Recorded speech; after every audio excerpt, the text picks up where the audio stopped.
Welcome guys to another episode with the Doomed Hell. Today we're going to go on to another intermediate episode from a very large release of episodes on this channel. Basically, I wanted to go through a very interesting chipset that I've been looking at for over a year and a half now. Interested in because it basically gives me as a content creator everything I would need on a daily basis, as well as lots of capabilities for tuning. And that's really all I ever look for. I don't really care for like overall performance. As long as I get 100 FPS in 1080p, I'm not super sad when something isn't going well. I don't like micro stutter when it comes to like esport games, or games that I play a lot, like Warzone per se. And yeah, a lot of older platforms will give me those things for Warzone potentially, but that doesn't mean I won't hate the platform. I still understand people that buy like X58 and things like that, especially when you overclock them. They're very they will give you a good gaming experience overall in today's climate. And so today I wanted to talk about X299, and I want to make a very large episode going through X299, X399, and what you could expect as a workstation user. The problem is that X299 is kind of a all-round garbage platform. And that's not to say that once you get what you want, or once you get the best of X299, you're not going to be able to do the things you want to do. What I actually mean is that it's a platform that's extremely hard to get any kind of good deal. And once you do get a good deal, you're basically left with either a motherboard that might break in the next 2 years, or you're left with basically not a very competent gaming platform. Not something that, if you overclocked, would actually help you in gaming that much. Not something that's necessarily very fun in RAM overclocking, which is a really big thing for a lot of us. And not something that would give you what you expect out of a workstation PC, considering that, you get 44 lanes on the chip, you get a fuck ton of RAM slots, you expect certain attributes to this platform when in reality there isn't. It's only on the spec sheet. It's not, there's no actual case that you build a computer and it's going to give you that, especially not for the money. And so that's why X299 is kind of garbage, because if I wanted to get X79 or X99 instead of 299, I could get so much more of the features that were, promised to me on the spec sheets, and for, a reasonable price. You could get a a Rampage 4 Extreme for around the price that you'd expect any other X79 board.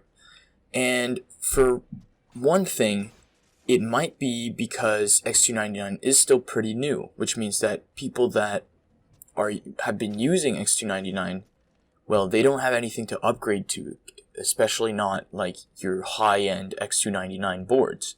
And so for those people, there's barely any incentive to upgrade, and so they just keep their boards.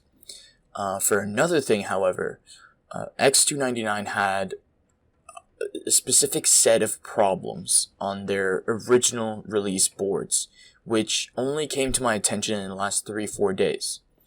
And that is that, you probably have seen these videos, but especially the VRMs. VRMs have been a big issue with X299, especially the original release. And it had to be fixed, but it came with a cost. So the original release, X299, if you weren't careful, the VRMs would get hot pretty quickly. And once they got hot, they would basically blow up your motherboard. They would, they can't handle the heat. If you're running your VRMs at 100 and 120 Celsius, you're bound to have a problem. And so a lot of, beginner overclockers looking in the forums, seeing that you can hit 4.4, 4.5 gigahertz with little to no voltage, little did they know, voltage is actually useful for your VRMs. If you pull up a amp calculator, you see that having a higher voltage actually helps your VRMs to keep the amperage lower, especially when you're at high wattage CPUs. And so that's the thing. It's that a lot of people didn't know that. So going into it, putting 1.15,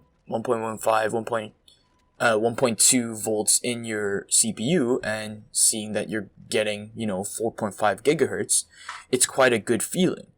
But if you don't have hardware bot running in the background and you're not looking at your VRM temperatures, well, you're bound to have a problem. And there are solutions, very easy solutions to fix this problem. Well, the first one is, run a fan near your VRM. The second one is run a very small fan that's connected to your VRM heatsink. And that's probably what I'm going to end up doing if I do go with X299. In fact, I would probably do that for X399 as they have a similar problem.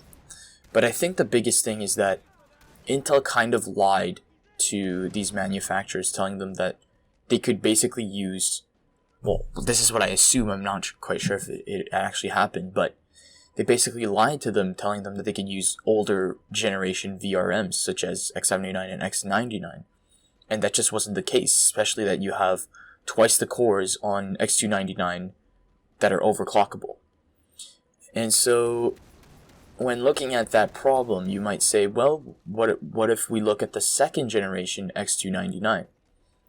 And yes, second generation X299 fixed the VRM issues, but it came with a huge cost for the manufacturers. So instead of selling you a very high-end board, they ended up selling you a board with a lot less PCIe lanes, a lot less SATA ports, basically no Thunderbolt whatsoever, unless you go with, I think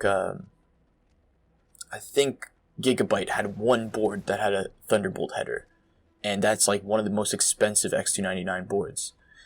And no U.2,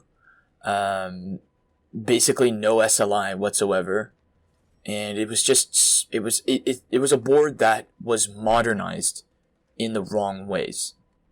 And that really sucks for a workstation user. Now, obviously, if I do find a good deal on these first gen boards, I am not afraid to buy them. I love HEDT Intel. It is so much better than Ryzen, than Intel consumer platform. It's so much better than any other manufacturer was able to do in the last, fucking 6 years. So, that said, if I do find a good deal, I will pounce on it. And I am currently searching some good deals. But the reality of it is currently, if you want a motherboard for X299, you're either going to pay a fuck ton of money, or you're going to buy something that is broken. Because there's a lot of 4 parts on eBay. On Kijiji, there's basically no 4 parts, all high-end, expensive motherboards. And that's really sad, because I don't think I'll ever find the motherboard I want. But here's to looking out in the future. And obviously, there's other alternatives. I could go with C621. I could go with an SR2. I might just go back there. But I just really wanted something with Thunderbolt and U.2. That was just such a good setup for me. Anyway, that's all I have to talk about today, guys. Hope you guys enjoyed this episode. I know it wasn't, the most interesting. Oh, I forgot to talk about RAM. Well, basically, RAM is very simple. Skylake X didn't really overclock that well for DDR4, so imagine having quad-channel DDR4. It's not great. It only really does single rank. And the other thing is they're pretty much all T-topology RAM configurations, and that's not great. But that's all for today, guys. Hope you guys enjoyed. Have a good day.